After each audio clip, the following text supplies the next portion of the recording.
कौन सा विकास कर रहे हैं? लोग सड़कों पे आ जाएंगे। और हमारी जानकारी तो ये भी है कि हाईकोर्ट इलाहाबाद भी नजूल की भूमि पे है। न विपक्ष के हित में है, न सत्ता पक्ष के हित में है, ये किसी के हित में नहीं। लेकिन इसके परिणाम, इसके दुष्परिणाम बहुत गंभीर होंगे। उन्होंने सही तस्वीर रखी है, ये अपनी पार्टी के हित के विषय में सोच रहे हैं। इस सिद्धांत के तहत तो उनको भी बेदखल कर देना चाहिए। फिर एक बहुत बड़ी संख्या में आप हजारों लाखों लोगों को बेघर कर देंगे। मैं नहीं समझ पा रहा हूं कि किस मजबूरी में, किसके कहने पर सौदा हो गया तो हो गया। राजा भैया जी,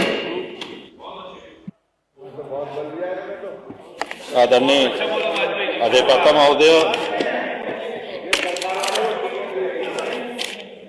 इस नजूल के विषय में आपने बोलने का अवसर दिया, इसलिए आभार व्यक्त करते हैं। ये विषय इतना सरल भी नहीं है जैसे जितना माननीय संसदीय कार्य मंत्री जी ने कहा।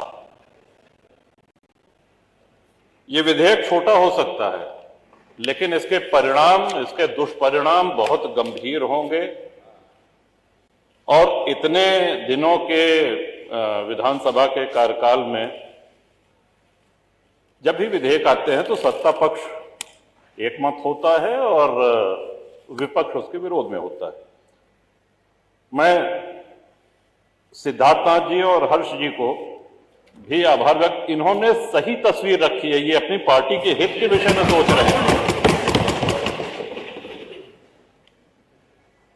पहली बात जो एक ये कहा गया कि साहब ये स्वतंत्रता सेनानियों की भूमि है, एकाध अपवाद हो सकता है।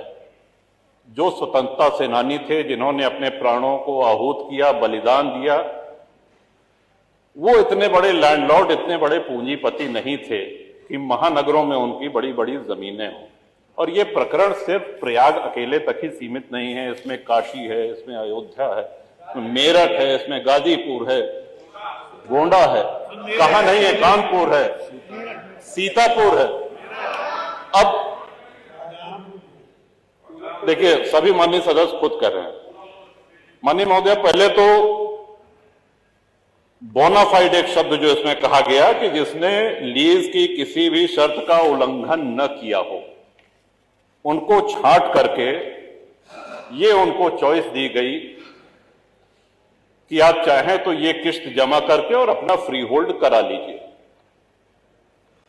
ये लगभग, अगर हमको स्मरण आ रहा है तो 2002-2003 से ये होना शुरू हुआ। लोगों ने अपनी किस्त जमा कर दी, एक किस्त दी, दो किस्त दी, तीन किस्त। अब उसके बाद सरकार ने कहा कि हम अब आपकी किस्त नहीं लेंगे।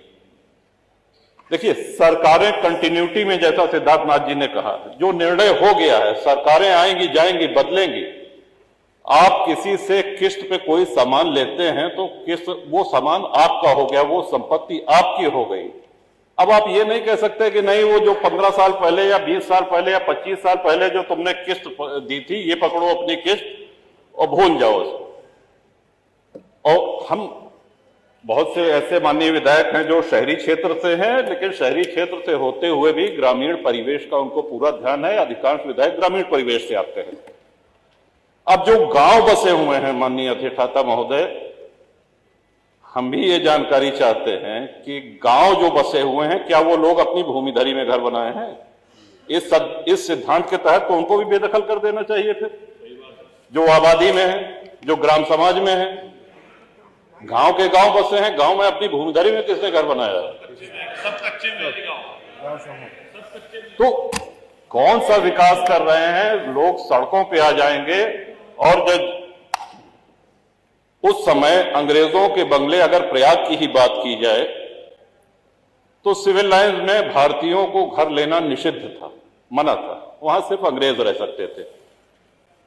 अपनी सेवा के लिए उन्होंने गाड़ीवान, कोचवान, बग्घी चलाने वाले, धोबी, माली, खानसामा, इन लोगों को वहां पे स्थापित किया, जो पुष्ट दर पुष्ट वहां पे चले आ रहे हैं। सागर पेशा एक बहुत बड़ा आंदोलन है प्रयागराज का। एक बहुत बड़ी संख्या में आप हजारों लाखों लोगों को बेघर कर देंगे। 3200 प्रार्थना पत्र लंबित हैं। 2300 लोग ऐसे हैं जिन्होंने अपनी किस्त जमा कर दी है। और हमारी जानकारी तो ये भी है कि हाईकोर्ट इलाहाबाद भी नजूल की भूमि पे है। कई सारे जजेस के घर हमारी जानकारी, तो उसको भी खाली करा दिया जाएगा। Public service commission, public service कितनी ये गंभीर, कौन सा विकास इसमें करेंगे? लाखों लोग बेघर हो जाएंगे। और मैं नहीं समझ पा रहा हूं कि किस मजबूरी में, किसके कहने पर, किन अधिकारियों की फीडिंग पर ये ले आया गया है। ये कहीं से भी न जनहित में है, न विपक्ष के हित में है, न सत्ता पक्ष के हित में है, ये किसी के हित में नहीं है। आप सारे विधायकों की आप पीड़ा, उनका जो मर्म है उसको समझने का प्रयास करें। ये विधेयक तो यहां आना ही नहीं चाहिए था, लेकिन चूंकि आ गया है तो अब आने के बाद मजबूरी है, तो प्रवर समिति को भेजा जाना चाहिए। और साथ ही साथ जिन लोगों की किस्त जमा है, सौदा हो गया तो हो गया, किस्त आपने तय करी, किस्त की रकम सरकार ने तय करी है। अब जब 2 किस्त 3 किस्त दे दिया, अब आप कह रहे हैं कि नहीं हम नहीं लेंगे, तो ये नहीं होगा, होना नहीं चाहिए, न्याय संगत नहीं है। और जिनकी लीज एक्सपायर हो गई है, जब अंग्रेज लीज रिन्यू कर सकते थे, तो क्या हमारे स्वतंत्र भारत में एक लोक हितकारी सरकार क्या लीज रिन्यू करके उनको वहां बसाए रखने की जिम्मेदारी सरकार की नहीं है? सबको बेघर करके भगा देंगे? कौन सा विकास हो रहा है? उनके पुनर्वास के लिए, उनको पुनर्बसाने के लिए कोई इसमें उल्लेख नहीं। गोलमोल भाषा में कहा गया है कि यदि सरकार करना चाहे तो करे। इसमें महोदय बहुत बड़ी क्रांति हो जाएगी, लोग सड़कों पे आ जाएंगे, हाहाकार हो जाएगा पूरे प्रदेश में। ये विषय बहुत ही जटिल है, बहुत ही संवेदनशील है। तो इन्हीं शब्दों के साथ मैं आशा करता हूं कि सरकार पुनर्विचार करे, प्रवर समिति को भेजे, और जो लोग जहां बसे हैं उनको किसी भी हालत में वहां से बेघर न किया जाए। जो फ्री होल्ड के क्रम में है फाइलें, उनको शीघ्र समयबद्ध निस्तारण किया जाए, उनकी शेष किस्त लेके, और जो लीज खत्म होने के कगार पे हैं उनकी लीज रिन्यू की जाए। इन्हीं शब्दों के